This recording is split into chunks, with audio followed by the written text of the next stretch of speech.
on a 26-foot-high tree trunk. The construction process was not easy.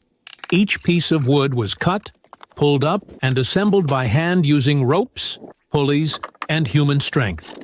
He had to carefully calculate every detail to ensure the house was both sturdy and in harmony with the surrounding nature. This is not just a construction, but also a testament to perseverance, ingenuity, and passion for living in the deep forest.